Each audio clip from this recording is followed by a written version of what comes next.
You know, it's almost funny, in that sort of slap in the face, shocking kind of way. Today I was going to do a video on optics. Essentially, I was going to talk about, hey, when people do crazy shit, you know, it makes you look bad.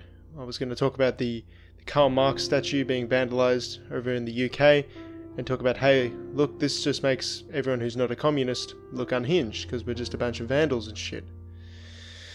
So I was on my way home to make a video about that, and then I get news of this fucking Christchurch shooting, and would you look at that, much better fodder to talk about optics. It's just one of those crazy things that just happens in life. So, what to say on this? Well, this dude, this Brenton Tarrant, this zealot, like all zealots, understands absolutely nothing about optics. Nothing about political optics, nothing about cultural optics. He's just a fucking zealot who wants to go out and get his enemies. All he wants to do is cast his quasi-divine wrath, as he sees it, upon the people he hates and damn the consequences. Because the action is the end in itself. He's not interested in what happens, you know, years later and things like that. You know, as he said in that post he made to 8chan, I believe it was, he thought he was going to die. So, you know, he's not exactly thinking long term. He's thinking, I may not survive the rest of this day. So, of course, he's not thinking about the wider optics of this. And what are the wider optics of this situation? Well, nothing good for us. Nothing good for the alt media. Nothing good for people who want freedom. This is possibly one of the worst optics move that could have happened. And it's a real shame, actually, because, you know, this year, 2019, we've had some really, really good optic wins. We've had, as Paul Joseph Watson has reported, we've had the Jussie Smollett case. That was blown out of the water. You know, totally faked. We've had those fucking poor Covington kids. Oh my god. You know, they were totally propagandized about, and now they're going around suing cable news companies for $250 million apiece. That's good. And then we had the Kavanaugh thing last year, which was just a fucking freak show from start to finish. And the Green New Deal in the States, that totally made anyone who, well, made AOC in particular look incredibly unhinged. It was a good optics win. It made people who are not on our side look completely retarded, basically. You know, we didn't interrupt our enemies when they were making a mistake, but now the tables have turned, and someone who is, quote, on our side has made a terrible mistake that could have long-lasting consequences on the freedom of everyone in the world.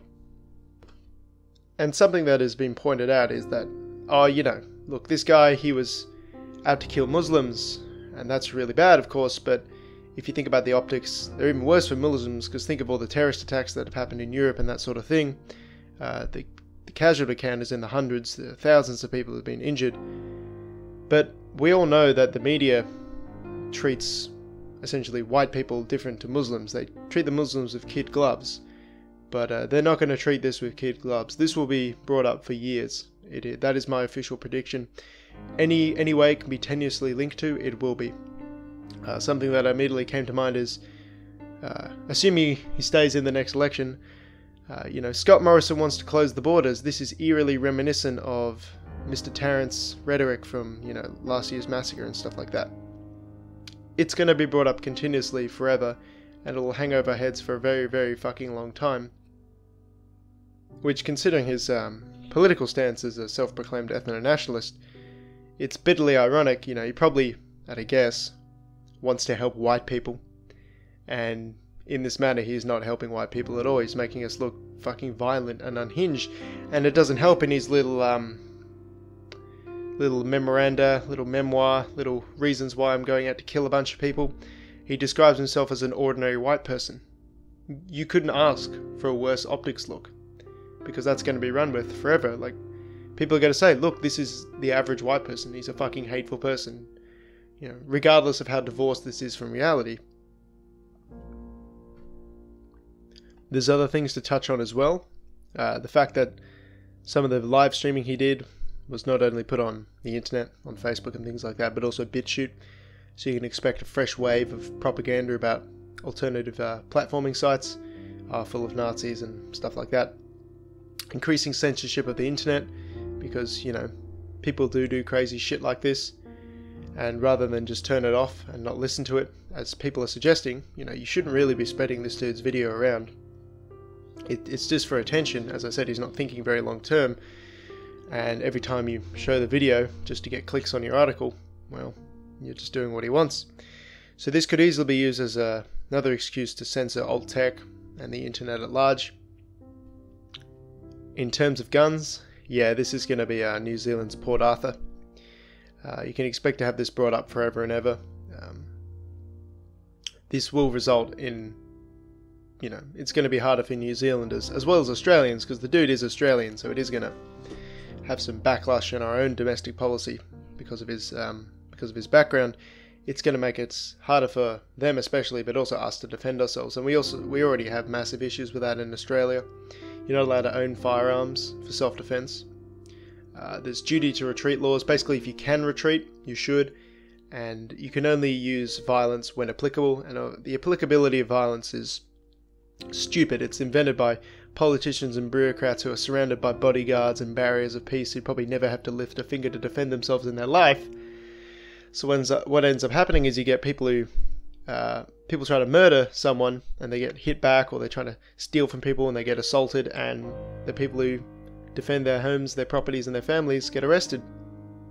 So that's another kick in the dick to stuff like this, which again, if this dude really wants to help out white people, all he's done is potentially restrict our freedom of speech and restrict our ability to defend ourselves. I don't particularly see what he's doing to help us. The point that I'm trying to get at is, never has so much fodder been given to our intellectual, political and cultural enemies. And this is all without going into the victims themselves. 30 people so far, 50 injured. Could have been a lot more, but thankfully the bombs, the homemade bombs they'd made, didn't manage to go off. They've been found and defused by police. These people, the dead and the wounded, they're victims of collectivism. That's all it is. Can't say for certain, but at that point in time, these people weren't perpetuating terroristic acts. They were just going to the mosque to pray. Fair enough, if you see someone planning to blow themselves up or kill a bunch of people, by all means, shoot them. Save your fellow man, self-defense, but attacking a bunch of people who aren't doing anything wrong at the time, well, that's going to be a point of contention, I'm sure. I'm sure he'd have a lot to say about that sentence. Just by being there, they're a problem, but assuming that they weren't doing anything wrong, it's just the murder of fucking innocents, and it doesn't do anything to advance his cause. I mean, if you look at this from his perspective of being an ethno-nationalist, which is what I'm trying to do, I'm trying to do that Socratic method thing, he hasn't helped the ethno-nationalistic cause at all. Yeah, there might be a bit of circle jerking about it, a bit of hurrah and hooray and that sort of thing, but he hasn't done anything. All he's going to do is lead to, as I've said, increased censorship, decreased right to self-defense, increased immigration as well. We think of that Turkish boy on the beach. This is another outpouring of sympathy for Muslims across the world. So, by his own standards, he doesn't seem to have done much for himself, or his ideology, or his movement, or whatever you want to call it. I think that's about all I have to say on this matter. I just encourage people to think and speak, rather than do terrible things like this. I mean, as I was saying, even by his own standards, he doesn't seem to have achieved much. And all he's really done is kill people to sate his own lusts, so nothing good can really be said of that.